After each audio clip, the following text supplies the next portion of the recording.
Hello everyone, welcome to पाठशाला base. तो आज आपका यूनिट सेकंड स्टार्ट होने वाला है, जिसमें हम कास्टिंग आपका सेकंड यूनिट में है उसको पढ़ने वाले हैं। आज के इस वीडियो में हम आपके कास्टिंग क्या होते हैं उसको समझेंगे, उसके डिफिनीशन को देखेंगे, कास्टिंग का एडवांटेज क्या है और उसका डिसएडवांटेज क्या है, यानी कि लिमिटेशन क्या है। साथ ही जो भी छोटे छोटे टर्म है जो कास्टिंग से रिलेटेड करते हैं उनको भी हम पढ़ेंगे और उसको समझेंगे क्या होते हैं वे। तो पहला है कि कास्टिंग है क्या। कास्टिंग देखिए बहुत सिंपल चीज़ है ये। आप किसी मेटल को पिघलाओगे, ठीक है ना, कोई सा ही मेटल हो जिसको आपको ज़रूरत है कि इस मेटल का मुझे अपना प्रोडक्ट बनाना है, तो उस मेटल को आप बहुत हाई टेम्परेचर पर इतना हीट दोगे एकदम वो बहने लगेगा, है ना, इतना वो पिघल जाएगा, एकदम वो बहने लगेगा एकदम हाई टेम्परेचर पर। और उस पिघले हुए मेटल को आप किसी ऐसे कैविटी में डालोगे, किसी ऐसे गड्ढे में डालोगे जो आपको उसी शेप का चाहिए। मतलब कि गड्ढा मैं वैसा ही बनाऊंगा जो मुझे फाइनल शेप चाहिए। तो सिंपल सी बात है कि अगर मेटल पिघला हुआ है और आप उसी गड्ढे में डाल रहे हो जिसका आपको शेप चाहिए, तो जब वो मेटल ठंडा होगा तो उसी शेप का ले लेगा। एग्जाम्पल के लिए यह एक ढक्कन है, ठीक है ना, इसके अंदर होल है, कैविटी है। मैं क्या करूँगा, पिघला हुआ मेटल लूँगा और इसके अंदर डाल दूँगा। वो अलग बात है कि ये पिघल जाएगा, तो आपको ये ध्यान नहीं रखना है कि ये पिघलेगा कि नहीं पिघलेगा। सिंपल सा बात समझिए कि अगर मैं मेटल को, पिघला हुआ मेटल को, जिसे मोल्टेन मेटल कहते हैं, इस कैविटी के अंदर डालूँगा तो इसी का शेप ले लेगा वो।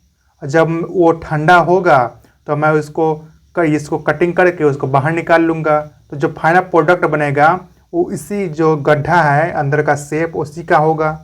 यही है कास्टिंग। कास्टिंग यही है, यह एक मैन्युफैक्चरिंग प्रोसेस है जिससे मोल्टेन मेटल को, अच्छा एक चीज़ और, एक वर्ड आता है आपका पोरिंग, है ना, यहाँ पर लिखा हुआ है प्योरिंग। इसका मतलब होता है कि जो भी मोल्टेन मेटल है या फिर कोई सा भी लिक्विड है जो फ्लो हो रहा है, उसको जब हम किसी गड्ढे में या फिर उड़ेलेंगे ना, मतलब डालेंगे, तो उसको बोलते हैं प्योर हो रहा है ना, पोरिंग हो रहा है वो। यह एक वर्ड है, इसको ध्यान रखिएगा आप। तो कास्टिंग एक ऐसा मैन्युफैक्चरिंग प्रोसेस है जिसमें हम मोल्टेन मेटल को एक कैविटी में, और कैविटी कैसा होगा, जिसका शेप हमें चाहिए, जो शेप हमें चाहिए वो वैसा ही वो कैविटी होगा। तो मोल्टेन मेटल को हम प्री डिफाइंड, यानी पहले से बना हुआ कैविटी, प्री डिफाइंड कैविटी में हम डालेंगे और उसी का वो शेप ले लेगा जब वो ठंडा होगा। इसी मैन्युफैक्चरिंग प्रोसेस को हम बोलते हैं कास्टिंग, ठीक है। यही होता है कास्टिंग। अच्छा देखिए कास्टिंग कैसे होगा। मोल्टेन मेटल को आप कहाँ डालोगे, कैविटी में डालोगे। कैविटी क्या है, प्री डिफाइंड शेप है, यानी पहले से बनाया हुआ एक शेप है, जो शेप हमें चाहिए वैसा ही कैविटी है, इसमें आप डालोगे। पैटर्न क्या होता है ना, कि जो कैविटी आप बनाओगे, देखियो ये जो है, मान लीजिए कि देखिए इसको देखिए, मैंने एक बर्तन बनाया है, इस बर्तन में मैंने मोल्टेन मेटल को पिघला करके इसमें डाल दिया है। तो मैंने इसको यहाँ तक भरा, इसको मैंने यहाँ तक भर दिया, तो ये शेप जो है बर्तन का ये ले लेगा, ठीक है, ये शेप ले लिया। तो ये जो था ना, ये शेप जो लिया, कैविटी तो था ही, यह एक पैटर्न भी तो है। पैटर्न मतलब कि ऐसा ही प्रोडक्ट मुझको चाहिए। पैटर्न जो प्रोडक्ट चाहिए उसी का डुप्लीकेट होता है। जैसे आप फोटोकॉपी करवाते हैं ना, ओरिजिनल का फोटोकॉपी करवाते हैं दुकान में जा कर के, तो ओरिजिनल जो शेप है आपका, अगर उसका कोई फोटोकॉपी है, मतलब कि वह सेम टू सेम वैसा ही कोई दूसरा ऐसा प्रोडक्ट है, ठीक है, उसी के जैसा आपको बनाना है, तो वो आपका पैटर्न कहलाता है ना। उस पैटर्न से आप क्या करोगे, कैविटी को बनाओगे। जैसे कि एक ये पेन है मेरे पास, मैंने दूसरा पेन लिया और तीसरा पेन लिया, तो इस पेन से को यूज करके मैंने एक कैविटी बनाया है, ठीक है, और जिसकी भी हेल्प से बनाया है वो है आपका पैटर्न। अब जो मोल्टेन मेटल आएगा इसमें भरेगा और इसी का शेप ले लेगा। तो पैटर्न कुछ नहीं है, जो आपको प्रोडक्ट चाहिए उसी का सेम टू सेम वैसा ही एक टू कॉपी है, ठीक है ना। उसको रिप्लिका भी बोलते हैं, रिप्लिका ऑफ कास्टिंग। रिप्लिका मतलब कि डुप्लीकेट है उसका, ठीक है, सेम टू सेम वैसा ही होगा वो दिखने में। और उससे क्या करोगे आप, कैविटी बनाओगे और उसके अंदर मल्टीमीटर को डाल दोगे, हो गया आपका कास्टिंग। जब वो ठंडा होगा आप उसको निकाल लो बाहर, आपका प्रोडक्ट बन के तैयार है, ठीक है। उसके बाद आता है मोल्डिंग सैंड। मोल्डिंग सैंड क्या होता है ना, थोड़ा सा अब एडवांस चलिए। मान लीजिए कि मुझे इस टाइप का प्रोडक्ट को बनाना है, ठीक है, या एक पेन को बनाना है। तो मैंने क्या किया, एक बर्तन लिया, इस पेन के जैसा एक मैंने पैटर्न बनाया, ठीक है, एक पैटर्न बनाया मैंने और इसके अंदर डाल दिया। अब ये खड़ा कैसे रहेगा, तो इसके अंदर मैंने सैंड भर दिया, है ना। ये सैंड वो नहीं है जिससे घर बनता है, इस सैंड की कुछ खास बात होती है। खास बात क्या होती है हम लेक्चर में जानेंगे, ठीक है। इसके अंदर मैंने सैंड भर दिया, अब ये पेन ऐसे ही खड़ा रह गया।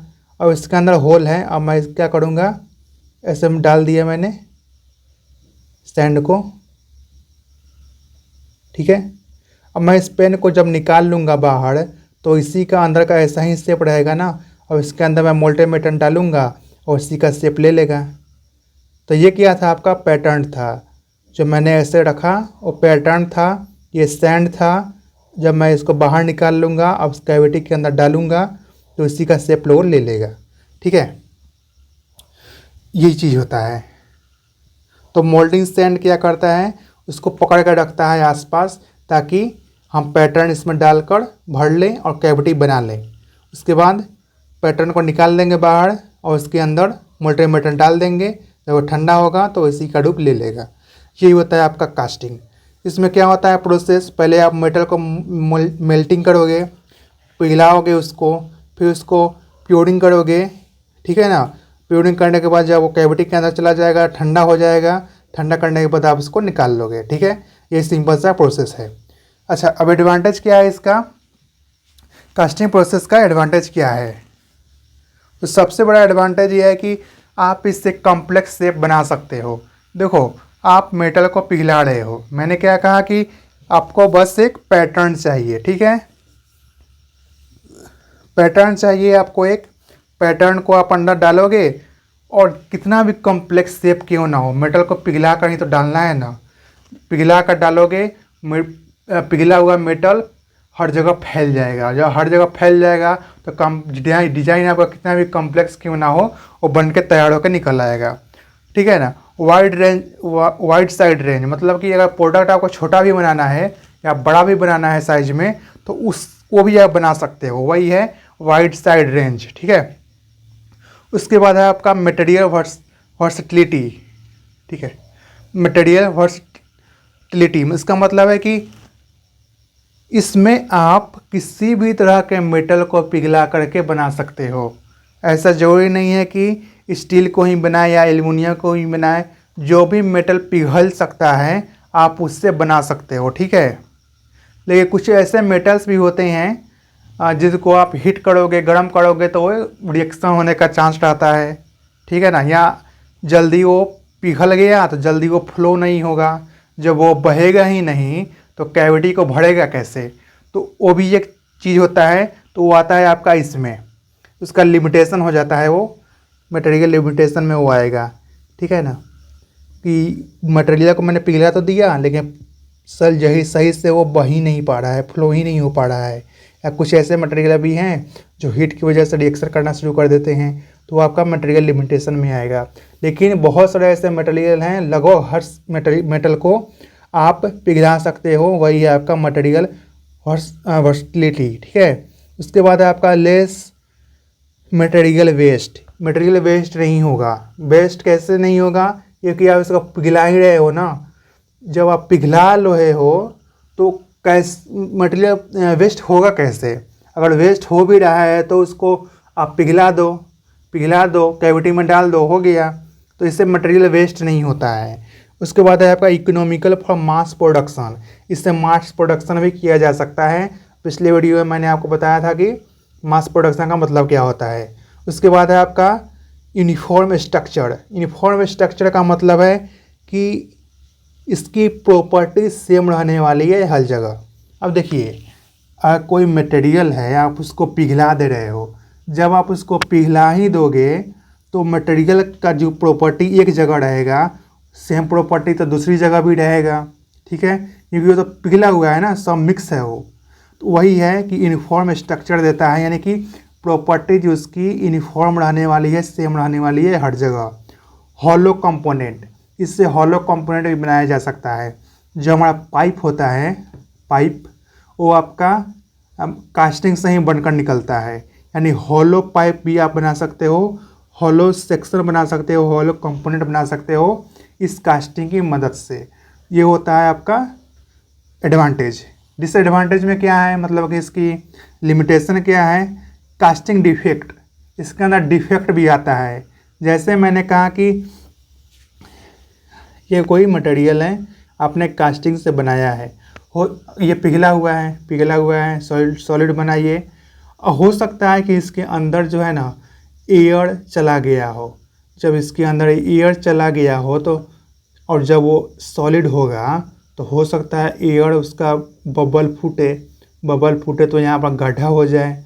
हम लोग माटी में अगर पानी मिलाते हैं और उसके अंदर एयर चला जाता है, हवा घुस जाता है, तो इस तरह का कैविटी हो जाता है ना जब वो सॉलिड बनता है। तो यही है कि इसके अंदर डिफेक्ट भी आता है। डिफेक्ट भी कई तरह का होता है, वो हम देखेंगे बाद में। इतना ध्यान रखिए कि इसके अंदर डिफेक्ट भी आता है। हो सकता है इसके एयर इसमें घुस गया हो, तो जब ये सॉलिड हो तो इस तरह से एयर फूटे और गड्ढा बन जाए ऊपर। हो सकता है कि जो आपने सैंड यहाँ पर रखा है, ये सैंड भड़क जाए, है ना, आपका जो कैविटी है, जो गड्ढा है, उसको बिगाड़ दे, ये भी हो सकता है, ठीक है। उसके बाद है आपका लोअर एक्यूरेसी। हो सकता है इसका एक्यूरेसी भी कम हो, जो शेप चाहिए आपको एग्जैक्ट, उससे कम या ज़्यादा भी हो जाता है ना, इस तरीके का प्रोसेस पे, तो एक्यूरेसी भी इसका कम होता है। उसके बाद है आपका एडिशनल फिनिशिंग रिक्वायर्ड है।